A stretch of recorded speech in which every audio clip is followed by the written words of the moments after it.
स्वागत है आपका। आप देख रहे हैं द न्यूज, आपके साथ मैं सृष्टि मिश्रा। बहुत बड़ी खबर, मंत्रिमंडल विस्तार बीजेपी करने वाली है, कैबिनेट में विस्तार होने वाला है। इस वक्त की बड़ी खबर आप देख रहे हैं, केंद्र सरकार द्वारा कैबिनेट में फेरबदल होने की संभावनाएं तेज हैं और मैं आपको तारीख भी बताती जाऊंगी। सूत्र के हिसाब से ये 12 जुलाई को संभव होने वाला है। तो देखिए, मैराथन दौड़ की पूरी तैयारी बीजेपी कर रही है। यहां पर कई मंत्रियों की छुट्टी भी हो सकती है, गाज गिरने वाली है। काम नहीं किया होगा तो गाज गिरेगी। अगर मैं बीजेपी का विस्तार दूं आपको, बीजेपी हमेशा फेरबदल करती रहती है कैबिनेट में। और यह भी मैं आपको बता दूं, जिस तरीके से यहां कई मंत्रियों के कामकाज के हिसाब से उन्हें या तो प्रमोट किया जाएगा या उनका डिमोशन होगा। तो डिमोशन मतलब कि छुट्टी होगी और प्रमोशन मतलब कि बड़ा पदभार मिलेगा, कैबिनेट में बड़ी जगह मिलेगी। ऐसे में अब तक वो मंत्रियों के नाम सामने नहीं आए हैं कि किसको कौन से पदवी मिलने वाली है, लेकिन आपको बता दें, यहां इस बाबत लगातार बीजेपी के संगठनात्मक इकाई में मीटिंग्स हो रही है और इसको लेकर केंद्रीय मंत्री अमित शाह, जेपी नड्डा लगातार मुलाकात कर रहे हैं। और जहां पर इस बैठक में बीजेपी के तमाम बड़े लीडर्स बैठे हुए हैं और कैबिनेट मिनिस्टर के अंतर्गत सभी जितने मंत्री हैं वो लगातार इस मैराथन रेस की तैयारी करने में एकजुट होते दिखाई दे रहे हैं। बहुत बड़ा उलटफेर होने वाला है। और आपको बता दें कि जुलाई 12 यानी कि 12 जुलाई को ये मंत्रिमंडल में फेरबदल हो सकता है। आगे मैं आपको बता दूं कि विधानसभा चुनाव की तैयारी तेज है।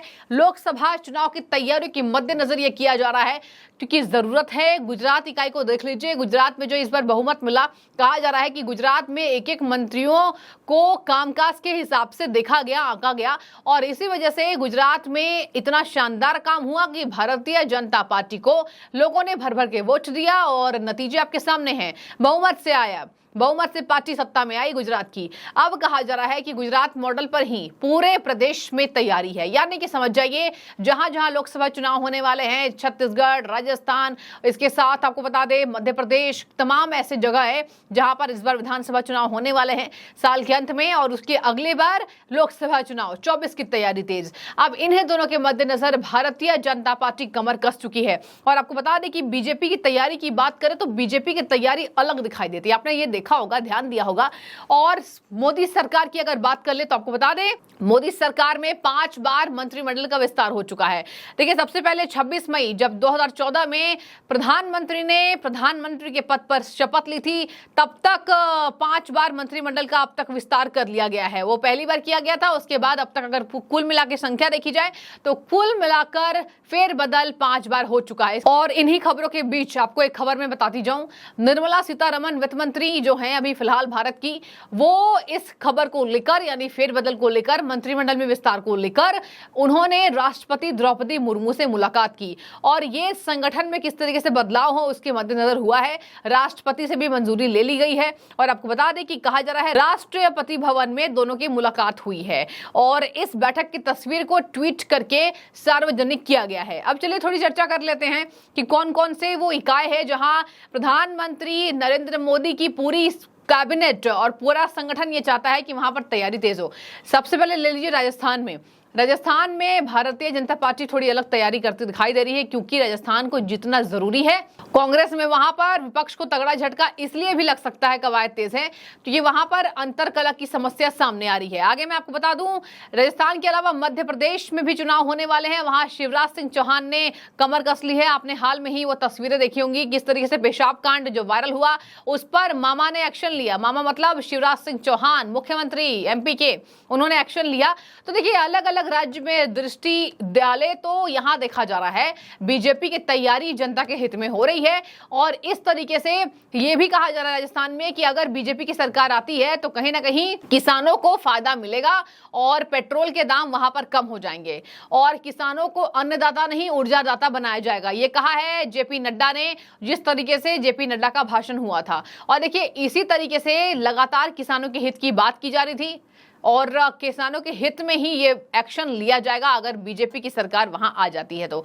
आगे मैं आपको बता दूं, जेपी नड्डा, अमित शाह पूरी तैयारी कर चुके हैं। प्रधानमंत्री से लगातार बातचीत की जा रही है और इसी के वजह से मंत्रिमंडल में छुट्टी किन नेताओं की होगी उसके पूरे कामकाज का विवरण खाका तैयार किया जाएगा। तो कई मंत्रियों के ऊपर संकट के बादल मंडरा सकते हैं और कई नई चेहरे आप देखेंगे मंत्रिमंडल विस्तार के बाद कैबिनेट में कई ऐसे नए चेहरे हैं जिस पर भारतीय जनता पार्टी इस बार दांव लगाती दिखाई देगी। तो बड़ी खबर यही है कि मंत्रिमंडल में फेरबदल की संभावना है तेज। 12 जुलाई को लगातार बीजेपी की इस पर मीटिंग हो रही है। मैराथन दौड़ के लिए तैयारी पूरी। आगे मैं आपको बता दूं, 24 में होने वाले लोकसभा के मद्देनजर अलग अलग इकाइयों की तैयारी अलग तरीके से होगी। यानी राज्य की जनता हर जगह की अलग मांग कर रही है, हर जगह राज्य की जनता की अलग समस्या है।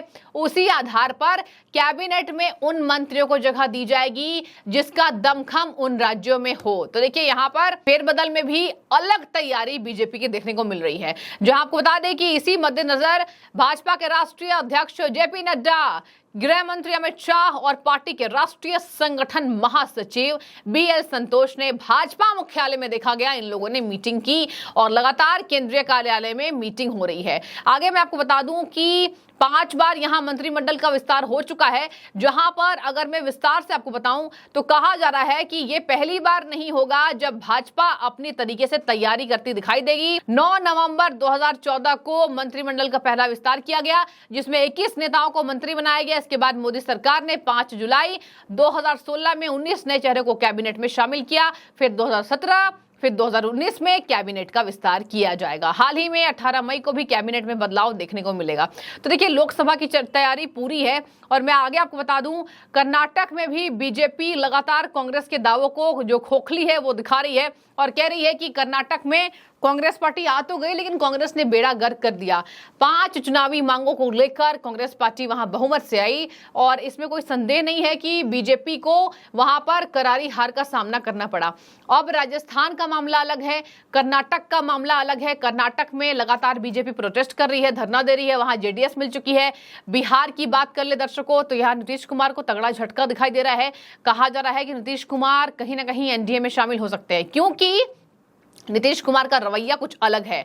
चलिए, बिहार की बात खत्म हो जाती है और बिहार में एक और बात ये सामने आ जाती है कि लालू यादव के जो बयान थे उससे विपक्ष का झटका लग चुका है। तो पहले ही विपक्ष झटके में दिखाई दे रहा है, विपक्ष इधर उधर बटा हुआ दिखाई दे रहा है। खेमा अलग अलग है, दीवार अलग अलग है। अब इसी दीवारों के बीच में विपक्ष को यह तय करना होगा कि कौन कौन सी वो पार्टियां हैं जो वाकई में जमीनी स्तर पर एकजुट दिखाई देगी। एकजुटता बिल्कुल खत्म दिखाई दे रहा है, विघन डाल दिया गया है इसमें। लालू प्रसाद यादव ने जब से कह दिया कि आपको घोड़ी बनाएंगे और हम बाराती बनेंगे, और इसके बाद ही जेडीएस कर्नाटक में मिला बीजेपी से। इसके बाद अजीत पवार ने डेंट दिया पार्टी को, शरद पवार को छोड़ दिया, बीजेपी अलायंस से जुड़ गए और इसके बाद अब बिहार में खेला होने वाला है। और इधर फेरबदल की तैयारी तेज, मंत्रियों की छुट्टी होगी कामकाज के हिसाब से, और कामकाज के हिसाब से नए चेहरे आपको मंत्रिमंडल में चमकते हुए दिखाई देंगे। काम करना होगा और 24 में लोकसभा चुनाव की तैयारी यही है बीजेपी की। तो मास्टर स्ट्रोक बीजेपी का। और कई जगह आपको बता दें कि प्रदेश अध्यक्ष को भी बदला गया, आपने देखा होगा पंजाब में बदला गया। और इसी तरीके से जहां जहां जिन नेताओं की पकड़ है उस हिसाब से बीजेपी नेताओं को अलग तरीके से तैयार करती दिखाई दे रही है। तो जो भी आपकी राय जरूर रखिए। 12 जुलाई को कैबिनेट में फेरबदल की संभावना है तेज। बहुत शुक्रिया द न्यूज़ से जुड़ने के लिए।